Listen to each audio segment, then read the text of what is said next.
नमस्कार दोस्तों, बाजार हाट न्यूज चैनल के एक नए एपिसोड में आप लोगों का बहुत बहुत स्वागत है।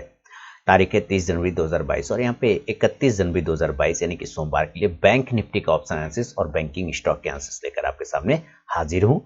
देखेंगे बैंक निफ्टी को अब सोमवार के दिन, क्योंकि बजट है 1 तारीख को, तो उसके बाद क्या बिहेव हो सकता है। अभी जो फिलहाल हम लोगों ने देखा लास्ट फ्राइडे को एक अच्छी रैली देखने को मिला, गैप अप ओपनिंग मिला, लेकिन अपनी उस रैली को वो होल्ड नहीं कर पाया। तो क्या ये सोमवार को डाउन में करेगा या अपसाइड में यहाँ से ऊपर जा सकता है, तो पूरी एनालिसिस करेंगे। वीडियो पसंद आए तो फीडबैक जरूर दीजिएगा और टेलीग्राम चैनल अगर नहीं ज्वाइन कर सकते हैं लाइव मार्केट में कॉल प्राप्त करने के लिए। साथ ही अगर स्विंग ट्रेडिंग ग्रुप में ऐड होना चाहते हैं तो मेरे लिंक के थ्रू अकाउंट ओपन कराना होगा फायर एलाइज ब्लू जीरोधा या एंजल वन में, देन मैं आपको अपने स्विंग ट्रेडिंग ग्रुप में ऐड कर लूंगा। तो चलिए ये देखते हैं बैंक निफ्टी का क्या हिसाब किताब है। सबसे पहले देखिए, हम लोग हर एक लेवल को देखेंगे, फिर ऑप्शन चेन को भी देखेंगे। तो बैंक निफ्टी के अगर ये 15 मिनट के चार्ट को आप देखते हैं, ये लास्ट फ्राइडे का चार्ट है और ये फ्राइडे में हम लोगों ने देखा एक अच्छी ओपनिंग किया और उसके बाद एक ये 15 मिनट की एक कैंडल को इसने डेवलप किया। आप यहाँ पे ध्यान से देखें कि इसने किया क्या है। ये 15 मिनट की पहली कैंडल है। इस पहली कैंडल के अंदर में बैंक निफ्टी पूरे दिन का मतलब है कि लगभग देखिए इस बॉक्स के अंदर ही रहा और पूरे दिन बिताया और ये लगभग पौने 2 बजे तक, 1:45 तक, 2 बजे तक इस बॉक्स के अंदर में ये रह गया।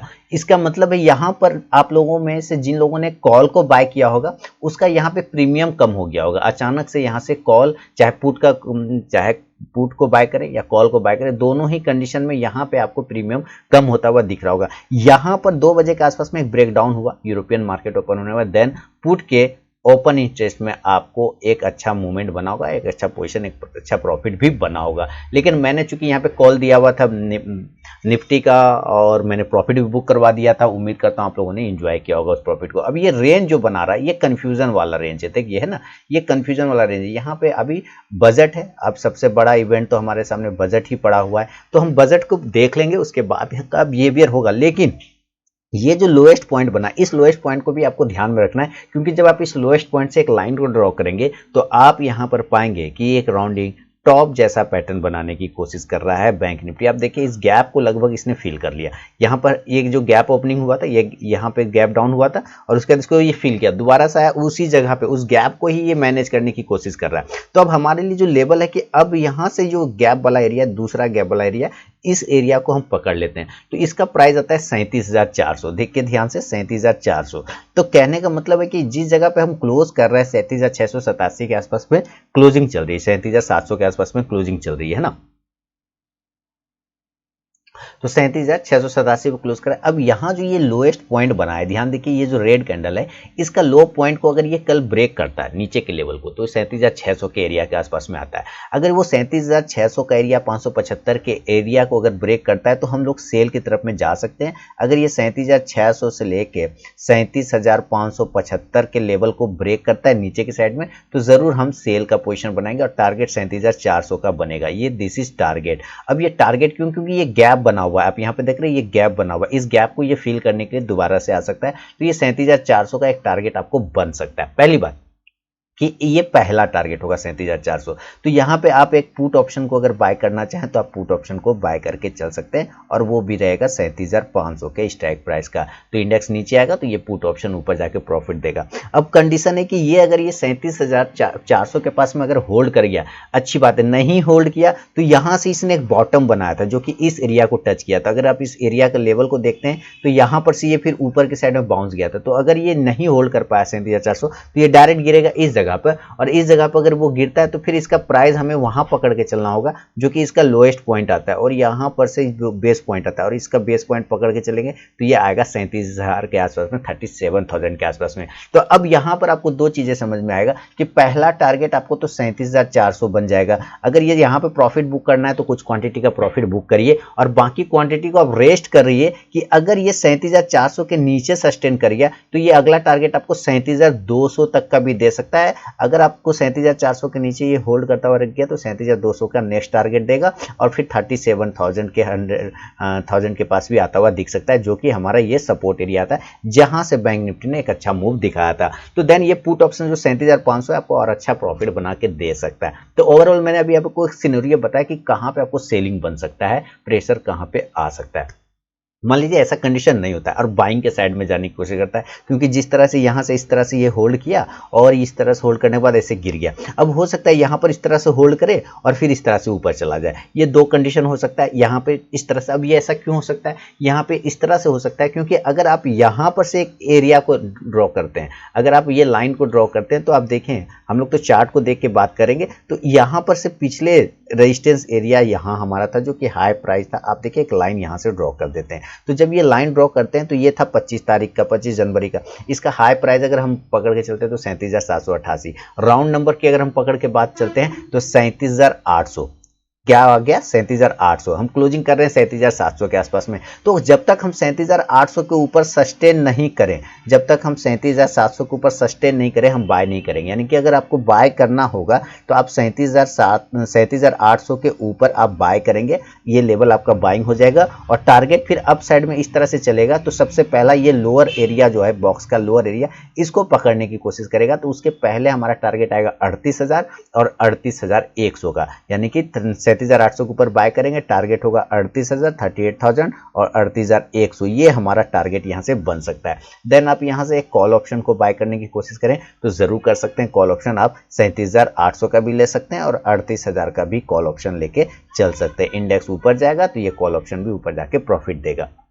ये सिनेरियो आपके सामने समझाया। अब मान लीजिए कि यहाँ से ये नीचे आया, इस तरह से ऊपर गया और फिर इस रेंज को ये टकरा गया, टकरा के ये नीचे आ सकता है। अगर ये नीचे आके वापस इस एरिया पर बनता है 37,800 पर, तो फिर ये ऊपर जा सकता है और इस बार अगर ऊपर जाएगा तो फिर टकरा के ऊपर ये 38,400 तक के भी लेवल को दिखा सकता है। तो अगर आपको एंट्री लेना होगा तो आपको इसके ऊपर 38,200 के ऊपर दोबारा एंट्री, अगर री एंट्री करना होगा तो 38,200 के ऊपर क्लोजिंग करने पर ही फिर आपको री एंट्री करना होगा। छोटे टाइम फ्रेम पे MACD देखते हैं तो थोड़ा निगेटिव साइड में दिखाने की कोशिश कर रहा है। RSI ओवरसोल्ड सिचुएशन में है, यहाँ पे कोई इंकार नहीं कर सकते, बिल्कुल RSI ओवरसोल्ड सिचुएशन में है। तो अभी ओवरऑल मैंने आपको सारा लेवल समझा दिया। ऑप्शन चेन को देखेंगे, ऑप्शन चेन को देखने के बाद हम लोग गैप अप और गैप डाउन पे भी चर्चा करेंगे और फिर बैंकिंग स्टॉक्स की भी बात करेंगे, कौन सा बैंकिंग स्टॉक किस लेवल पे खड़ा है। तो चलिए पहले ऑप्शन चेन को समझ लेते हैं। देखिए, अगर हम लोग पुट कॉल रेशियो के हिसाब से बात करें तो पुट कॉल रेशियो बहुत ही कंफर्ट है, 0.587 है। इसका मतलब बहुत ही ज़बरदस्त तरीके से बाउंस होने के लिए रेडी है। अब बजट का सिनेरियो है, थोड़ा मुश्किल हो सकता है। 37,700 के आसपास के ट्रेड कर रहे हैं तो हम एट द मनी 37,600 से लेके 37,700 के बीच में ही बैठे होंगे। तो चलते हैं 37,600 से 37,700 पर। यहाँ पे देखिए ओपन इंटरेस्ट में क्या मुकाबला चल रहा है। रेजिस्टेंस को लेके चलेंगे, इस तरफ रेजिस्टेंस है और इधर सपोर्ट है। यहाँ पे क्या है, 37,700 पर सबसे पहले बात देखते हैं तो यहाँ पे 1,43,100 कॉल राइटर है। अब पुट राइटर 1,54,350 में, उसमें भी पुट राइटर नहीं है बल्कि पुट बायर है। पुट बायर जो होता है वो कॉल राइटर का सपोर्टर होता है। तो पहला जो रेजिस्टेंस एरिया है वो 37,700 का आएगा, लेकिन ये चूंकि हम इसके पास में सस्टेन कर रहे हैं तो हम इसको भी बीच का मिडिल पॉइंट मान के चलते हैं। अब देखिए 37,800 पे मुकाबला क्या हो रहा है। तो यहाँ पे हमारा पुट बायर है 1,80,000 के आसपास में और कॉल में है 1,85,600। तो पहला रेजिस्टेंस एरिया बढ़िया वाला आएगा वो 37,800। इसलिए मैंने आपको कहा था इसके ऊपर जब वो सस्टेन करेगा तब हम बाय का पोजीशन बनाएंगे। आई होप अब आपको क्लियर हो गया होगा, क्योंकि डेटा भी मैच कर रहा है और चार्ट पे भी मैच करता हुआ दिख रहा है। 37,900 की अगर हम बात करते हैं तो यहाँ 1,27,900 हमारा कॉल में ओपन शेष है, अब पुट में 1,04,500 है। तो हम 37,900 का भी एक हर्डल यहाँ पे देख रहे हैं। बड़ा हर्डल कहाँ मिलेगा तो 38,000 के आसपास में मिलेगा, जहाँ पे 12,83,875 कॉल में ओपन इंटरेस्ट है। पुट में देखते हैं तो 7,15,000 है। तो ये सारे हर्डल है। देखिए सबसे बड़ा हर्डल तो अब इसको 38,000 है। अगर ये 38,000 के ऊपर सस्टेन कर गया तो वापस से ये 38,200 और 38,400 तक भी जा सकता है, लेकिन सबसे पहले हमें इसके ऊपर की क्लोजिंग चाहिए 38,000 के ऊपर। इसलिए मैंने आपको बोला था कि अगर आपको री एंट्री करना होगा तो आपको 38,200 के ऊपर सस्टेन करने पर करना होगा। इसलिए आप ज़्यादा से ज़्यादा 38,100 तक का एक टारगेट की उम्मीद कर सकते हैं। तो 37,800, 900, 38,000, 38,100 ये सारे रेजिस्टेंस एरिया नियर में दिख रहे हैं। देखिए इसको यहाँ पे पूरा हर्डल भरा हुआ है, सारे में राइटर भरे हुए और इधर भी हमारा सारे में पुट वायर भरा हुआ है, यानी कि पूरा का पूरा रेजिस्टेंस बना के इसने क्रिएट कर रखा है। जरा हम सपोर्ट ढूंढने की बात करते हैं तो सपोर्ट में क्या हो रहा है कि 37,600 पे देखते हैं तो यहाँ पे 1,23,075 के आसपास में पुट में ओपन इंटरेस्ट है, कॉल में 77,000 है। तो यहाँ पुट में चूंकि ज्यादा है और उसके ऊपर ठीक हम सस्टेन कर रहे हैं, तो पहला हमारा सपोर्ट 37,600 आएगा।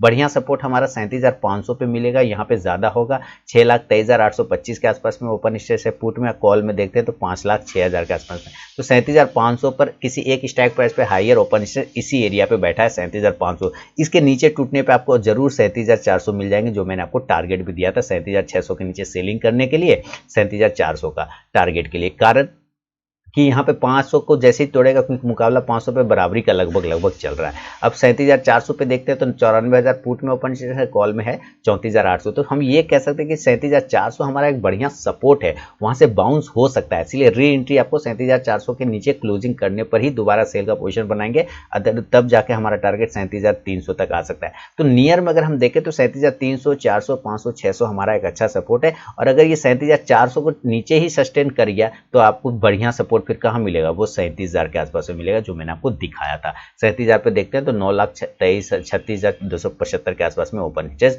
बैठा हुआ है। अब पुट में देखते हैं तो मात्र 2,75,000 है। तो 37,000 एक बढ़िया सपोर्ट है और 38,000 ऊपर के साइड में बढ़िया रजिस्टेंस है। तो डेटा तो फिलहाल ये बताया कि बैंक निफ्टी में थोड़ा सा परेशानी आ सकता है इसको एक्सपायरी को देख के और साथ ही बजट को भी देखते हुए। तो बजट के बाद ही मूवमेंट होना चाहिए, जो भी होगा मुझे लगता है बजट के बाद ही ज्यादा रैली देखने को बन सकता है। तो चलते वापस से चार्ट पर।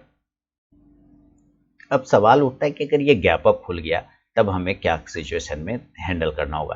देखिए गैप अप खुलने के चांस तो हालांकि हैं कम, लेकिन कुछ भी हो सकता है। तो हमारे लिए जो अब हर्डल आ रहा है वो 38,200 के आसपास में आ रहा है। 38,200 एक बड़ा हर्डल है, क्योंकि यहाँ से सबसे बड़ा वाला इसको जब यहाँ से इस तरह से घूम के जाएगा तो यहाँ पे सबसे पहले इसको परेशानी होगा। तो मैं गैप अप मान के चलता हूँ कि ये 38,200 के आसपास में खुलता है। मान लीजिए अगर ये गैप अप खुला तो 38,200 पे खुलता है, तो आपको पहले ही मैंने कहा कि वहाँ पर अगर डायरेक्टली खुल जाएगा तो कॉल राइटर ज़्यादा बैठे हुए वहाँ पे हावी है, तो यहाँ पे एक रेजिस्टेंस बन सकता है। देन आपको यहाँ पे एक बार प्रॉफिट बुकिंग और सेल का पोजीशन जरूर बनाना चाहिए, टारगेट नीचे के लिए 38,000 के टारगेट के लिए, 38,000 के टारगेट के लिए, और दूसरा 37,800 के टारगेट के लिए। इस दो टारगेट के लिए सेल का पोजीशन जरूर यहाँ पे बना सकते हैं। एक बार वापस से यहाँ से रिट्रेस होकर गिर सकता है। अब इस हिसाब से क्या कर सकते हैं कि पुट ऑप्शन को बाय करके चलेंगे। पुट ऑप्शन आप 38,000 के स्ट्राइक प्राइस को ले सकते हैं, तो उन इंडेक्स नीचे आएगा तो ये पुट ऑप्शन ऊपर जाके प्रॉफिट देगा। एक तो ये सिनेरियो हो सकता है। लेकिन अगर ये 38,200 के ऊपर सस्टेन कर गया और यहीं पर थोड़ा 15-20 मिनट आधा घंटा अगर रुक गया इस तरह से, और जिस तरफ के लेवल को ब्रेक करेगा तो फिर ये उसी टाइप रह जाएगा। अगर उधर ऊपर ब्रेक करेगा तो उधर, और नीचे ब्रेक करेगा तो फिर नीचे। तो ये आपको संभल के ट्रेड करना है यहाँ पे। अगर ये गैप अप नहीं खुल के गैप डाउन खुल जाता है दोस्तों, तब उस कंडीशन में फिर लेवल बदल जाएंगे। और गैप डाउन में क्या लेवल हो सकता है कि हमारे लिए ये 37,400 वाला एरिया है। अगर ये डायरेक्ट यहीं पे खुल गया तब तो आपको एक बार बाउंस मिलेगा, गैप डाउन होने पर बाउंस मिलेगा। वो इसलिए मिलेगा क्योंकि एक तो पुट कॉल रेशियो बढ़िया है, वहाँ पे काफ़ी कम्फर्ट है। तो वहाँ पे हम 37,400 पर अगर थोड़ा डीप भी मार जाता है तो 37,300 तक हम इसको कवर कर सकते हैं। ऊपर के लिए टारगेट 37,500 से लेके 37,700 तक का टारगेट देखने को आपको बन सकता है। आप यहाँ से फिर कॉल ऑप्शन को बाय करके चल सकते हैं। कॉल ऑप्शन 37,500 के स्ट्राइक प्राइस का रहेगा, इंडेक्स ऊपर, तो ये कॉल ऑप्शन भी ऊपर जाके प्रॉफिट देगा। तो ये ओवरऑल सिनेरियो है गैप अप गैप डाउन में, और नॉर्मल कंडीशन में मैंने आपको सब समझाया। देखिए एक बार इसका हम लोग डेली का अगर टाइम फ्रेम देखेंगे तो डेली के टाइम फ्रेम पे भी आपको बेहतरीन चीज समझने को मिलेगा कि इसने एक फ्लैग पैटर्न का ब्रेकआउट दिया था और फिर उसके नीचे प्रॉफिट बुकिंग किया था। व्यू तो एकदम पॉजिटिव है, उसमें कहीं कोई दिक्कत नहीं। क्योंकि सामने में बजट आ गया है तो अब हमें ये देखना होगा कि अपने लोअर लेवल को ना ब्रेक करे। अगर ये लोअर लेवल को ब्रेक कर जाएगा तो फिर थोड़ी सी गिरावट यहाँ पे बढ़ जाएगी, जो 37,100 तक 37,000 तक लेके इसको नीचे आ सकता है, जैसा कि चार्ट पे दिख रहा है। नहीं तो यहीं से वापस बाउंस करके 38,000 तो वापस से 38,500 की तरफ भागेगा बैंक निफ्टी। तो ये दोस्तों पूरा का पूरा बैंक निफ्टी पे व्यू। अब चलेंगे जरा बैंकिंग स्टॉक्स की तरफ। और बैंकिंग स्टॉक्स में सबसे पहले एयू स्मॉल फाइनेंस बैंक। तो नेक्स्ट टारगेट जो हमारा बनेगा वो 1315 के आसपास का बनेगा। हाई हालांकि इसने 1300 का लगाया था, 1315 के टारगेट का वेट करेंगे, लेकिन अगर 1245 के नीचे आ गया तो सेल करेंगे 1220 के टारगेट के लिए। एक्सिस बैंक शानदार मूवमेंट से गया, देखिए जिस तरह से यहाँ से बाउंस किया और सारे टारगेट उसने अचीव करके हम लोगों को दे दिया। और आप दोनों किधर से भी देखेंगे तो आपको ये बेहतरीन मूवमेंट में ही नजर आएगा। अप साइड में 785 से 790 का रेजिस्टेंस है, देन टारगेट 800 820 का बनेगा। ऊपर जब तक 250 के नीचे नहीं आएगा तब तक सेल हम लोग नहीं करेंगे। बंधन बैंक सारे टारगेट फिनिश हो गए। अब हम पोजीशन कहाँ बना सकते हैं, तो पोजीशन हम 330 के ऊपर लेंगे। 330 के ऊपर जाने के बाद आपको एक अच्छा पोजीशन बनेगा जो 340 से 50 की तरफ लेके जाएगा।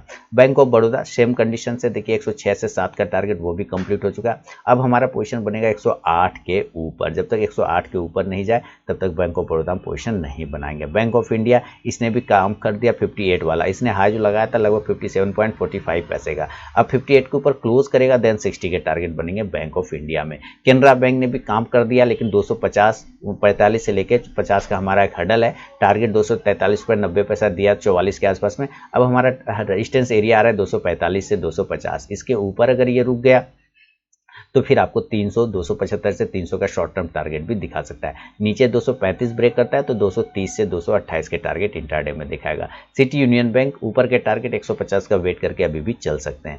फेडरल बैंक 100 के ऊपर ठीक है, बहुत अच्छा है। अब सपोर्ट बना लिया 95 का, 95 के ऊपर रहेगा, पॉजिटिव रहेगा और नया पोजीशन फिर 103 रुपये के ऊपर बनेगा 106 से 108 के टारगेट के लिए। HDFC बैंक अप साइड में जाने के लिए 1490 को ब्रेक करेगा, 1500, 1520 के टारगेट। नीचे ब्रेक करता है 1450 को सेल करेंगे 1425 के लिए। ICICI बैंक 810 के ऊपर नया पोजीशन बनेगा 820 से 830 के लिए और नीचे अगर ब्रेक करता है 775 को तो सेल कर लेंगे हम लोग, टारगेट आएगा 770, 765 का इंट्राडे में। IDFC first bank buy on dip करेंगे, long term stock, portfolio stock, not for short term, not for intraday. Indian bank की बात करें, इंडियन बैंक 150 का टारगेट हमारा कंप्लीट हो चुका है, अब इसमें टेंशन फिलहाल अभी नहीं है। अब हमें वापस 153-54 के ऊपर सस्टेन करे तो वापस 158 से 60 की तरफ जाएगा। अब ठीक है, ये स्टॉक अभी गड़बड़ नहीं है। इंडसइंड बैंक की बात करें तो इंडसइंड बैंक में मेरा शॉर्ट टर्म कॉल था, ये भी 922-25 वाला काम फिनिश हो गया। 950 का नेक्स्ट टारगेट बनेगा, होल्ड करके चलेंगे नीचे, लेकिन अगर 900 को ब्रेक कर नीचे 890 को ब्रेक करता है, 95 ब्रेक करता है, थोड़ी प्रॉफिट बुकिंग बन सकता है। कोटक बैंक ये भी देखिए ऊपर से रिजेक्शन मिला, बैंक निफ्टी जो है रिजेक्ट हुआ तो ये सभी रिजेक्शन लेने लग गया। तो अब हमें नया पोजीशन 1975 के ऊपर बनाएंगे 2025 के टारगेट के लिए। PNB बाय ऑन डीप करके चलेंगे और जब तक स्टेन लाइन के ऊपर रहेगा पॉजिटिव ही रहेगा, इसको लॉन्ग टर्म के लिए रखना है। RBL बैंक की बात करें, ऊपर के लेवल दोबारा से 158 से 60 के ऊपर क्लोज करेगा, देन गैप फिल करेगा 170 के लिए। SBI 500 के ऊपर पॉजिटिव रहेगा, टेंशन नहीं लेना है, लेकिन 500 के नीचे आएंगे तो जरूर टेंशन में रहेंगे, 500 के नीचे सेल करना है। यूनियन बैंक ठीक ठाक है, 48 के ऊपर क्लोज नहीं कर पाता है, करे सस्टेन तो एक बार 50 का टारगेट देगा और 50 के बाद 52 का।